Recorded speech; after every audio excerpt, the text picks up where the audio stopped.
r/AskReddit. Which villain do you sympathize for, and why? Tom from Tom and Jerry. I agree with you. For me, Jerry was the villain. That little ducking rat.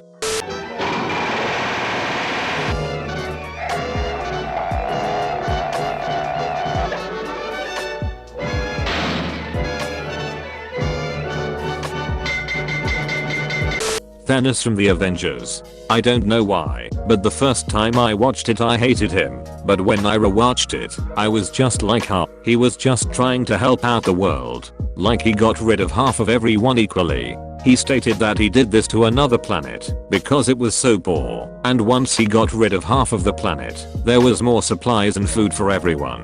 He stated that the world was too overpopulated and the only way people can survive is if half disappear, or else everyone will die from lack of supplies, etc. And he got rid of them peacefully. They weren't in pain or anything, they peacefully drifted away. As soon as he got rid of exactly half, he went and lived in peace alone. Like he didn't try to take over the world or anything.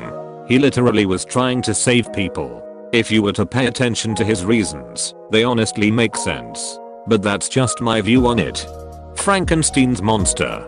The dude was created by a power-hungry narcissist who chopped up a bunch of dead bodies and sewed them together so he could brag about creating life and elevate himself to god level. Then, the narcissist rejects him for being ugly and leaves him to fend for himself. To make matters worse, the whole entire town/world also rejects him for being ugly, assumes that he's a monster because he looks like one, and physically attacks him.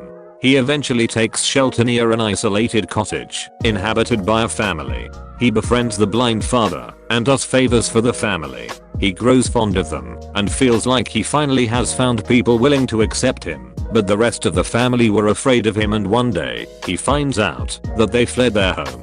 Feeling hurt, he sets out to find the narcissist who promises that he'll create a partner for him so he won't be lonely. Then the narcissist changes his mind and destroys all of his research that helped him create the monster. The monster kills everyone in the narcissist's family so he would know how it felt to be alone. Then, he vows to kill himself because he essentially became the monster that he was made out to be. It's such a tragic story about love and abandonment, but everyone gets so wrapped up in the horror aspect of it. I always felt sorry for the monster because at the end of the day, he just wanted a friend to accept him for who he is. Doofenshmirtz. He was a hard-working man in a difficult childhood, always being overshadowed by his younger brother and a baking soda volcano. He has broke the boundaries of science that almost seems impossible, but is ignored throughout his career as a scientist. As every man does, he seems to have trouble finding a place in the world, so he tries to commit to poetry only for that dream to be snatched away and crushed in front of him. He was a man with a vision, a dream to take control of a small government, to change the lives of many surroundings and many people. But desperate times call for desperate measures as he's forced to take drastic measures to fulfill his dreams. He wanted to be a loving father and give his child the childhood he never had. He was a visionary at his time that society didn't allow, which demonizes him to a gross pulsating image of a man that cold brought hope and light to a better future. His mother didn't even show up to his birth. Skeletor, the true heir to the throne and rightful ruler of Eternia, passed up for being mixed race, so he acted out, causing an accident that disfigured and fatally wounded him. He was left for dead by a family with magic powers, having to resort to serving evil and living out the rest of his days as a skeletal shadow of his former self. Did he get the name Skeletor before or after the accident? After. He was previously known as Skeletor. Balder from God of War 4. He was the product of an unloving and abusive marriage between Odin and Freya, and Freya, after the end of their marriage to Odin, was stripped away of everything she had, her freedom, the trust of her people, her spirit. The only thing she had left was Balder, but seeing that he would die a needless death in the future, she cursed him with immortality, resulting in him literally not being able to feel anything. This curse, while meant to protect him, drove him insane with rage against his mother, and in the end, was what caused his needless death. Mr. Freeze. Just a guy willing to do whatever it takes to save his wife from dying. It felt so bad in the Batman animated series when Nora Freeze is revived and leaves him. In the comics she got revived a few years ago by getting dropped in the Lazarus pit, then takes the name Lazara. She could summon all chemical fire. It was dumb as hell. Later in New 52 they retconned that and just made her cryogenically frozen, and Victor fall in love with her and think she's his wife, which is fairly creepy really. That got retconned and she went back to being Victor's wife. Victor managed to unfreeze her a few months ago. November of this last year was the issue, and she became a villain too, becoming Mrs. Freeze. Also she dumped Mr. Freeze. The Wicked Witch of the West. Dorothy killed her sister, stole her shoes, and refused to give them back. Young woman travels to a strange land, kills and robs the first person she meets, then teams up with 3 strange men to kill again. We are off to commit a murder. A wonderful murder in Oz. Captain Hook. Captain Hook must remember not to scratch his toes. Captain Hook must watch out and never pick his nose. Captain Hook must be gentle when he shakes your hand. Captain Hook must be careful, opening sardine cans and playing tag and pouring tea and turning pages of his book. Lots of folks I'm glad I ain't, but mostly Captain Hook. Shel Silverstein. Spoilers for a 24-year-old movie ahead. The villain from The Rock, General Hummel, was just trying to secure military benefits for his soldiers killed in Black Ops authorized by the US government. This money was supposed to come from a slush fund from illegal weapon sales also perpetrated by the government itself, and his threat against San Francisco was initially a bluff. He was basically trying to look after his men, but became desperate after exhausting the proper channels. Medusa. Punished for being raped by Poseidon in Athena's temple and being beautiful. Her 2 sisters stood by her side through thick and thin and fought to keep her safe from all intruders. Perseus creeps in while they were fast asleep on a bed and silently beheads Medusa. He then cowardly escapes, leaving the cries of her sisters, and becomes a hero. I really wish this story didn't exist, or that she was accurately portrayed not as the villain, but a victim. The moral of this story is, the gods are buttholes.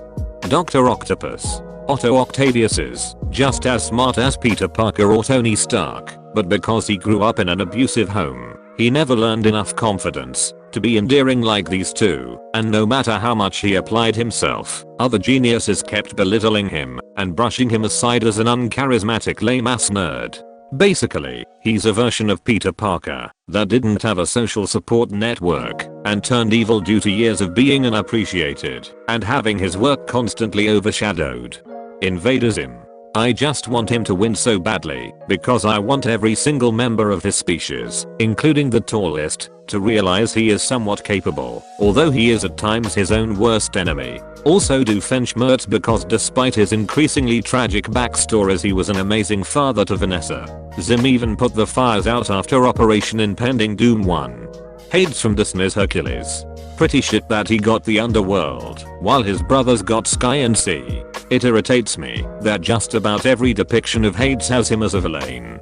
He was never supposed to be a bad guy. He's just the dude who runs the land of the dead. He's gloomy. That's about it. Though he did open a portal out of nowhere and kidnap Persephone. That's villain behavior. But in all the movies and TV shows, he's just generally the bad guy because he's surrounded by dead people. The bad guy in Shazam. The original Shazam guy just straight up told a kid that he was worthless. Like it's normal to be tempted to greed and shit like that when you're a kid. But just cause the kid was no exception, Black Shazam told him he was worthless and ditched him. For real, if I had a guy tell me I was going to grow up to be nothing when I was a kid, that would have ducked me up too. Something I liked about that movie was also when the MC gets his powers, it wasn't because he was shown to be pure of heart, but because the wizard was desperate enough he just had to trust whoever the spell brought him was a good enough person to be the hero. Initially the protagonist isn't heroic with his powers or personality, but he grows to be. Similarly the bad guy got treated like garbage by his family growing up, and if the wizard had tried to nurture an apprentice instead of just finding one magically, the villain could have turned out as a decent hero. Garou from One Punch Man. I used to get bullied when I was a child, and when I used to watch any TV show I would remember them playing as their favorite heroes, so I rooted for the monster, and now I just genuinely like the villains. Garou hits home way too hard, man. Garou was the one redeeming quality of that season for me. Loki from the first Thor movie. He's a morally questionable person, but I think he was the better choice for King when Odin was out of action. No one had any reason to think Thor would turn out to be a decent person all of a sudden. I think that's kind of the punk line when it comes to Thor versus Loki. Thor is the idealized hero king, but Loki is the one actually cut out for politics and management. Mojo Jojo from Powerpuff Girls. My man used to be one of the professor's pet/lab assistant. Couldn't blame him for feeling like that after being disowned for no apparent reason. There was a reason. Mojo Jojo was a shit assistant and troublemaker. The professor forgot why he was so pissed at Mojo Jojo and invited him back in. Mojo Jojo then stirred up more shit and the professor realized why he booted him. Yeah, the whole big reveal is that Mojo was lying/bending the truth for sympathy. Vulture from Spider-Man Homecoming. He was doing honest labor, made an investment to do a better job so he could support his family. Then some rich selfish asshole, Tony Stark, came and swayed the government in his favor and left the poor guy without a contract, leaving him no choice but to do something illegal if he didn't want to lose everything. It sounds oddly familiar, almost like it happens to a lot of people in reality or something. Agreed, right up until the point where he shows no remorse for killing that dude who just wanted to leave and also threatening Peter's family. Then he loses all sympathy and is very clearly a bad guy. Darth Vader. The only woman he ever loved, his wife died while pregnant with his twins. Only 20-something years later he found out they were born and very healthy. His master constantly lied and used him. He was surrounded by hate, fear, anger, physical and mental pain as well trauma. He had no friends. Lost his arms and legs. He constantly felt pain. He constantly had dreams and visions of his wife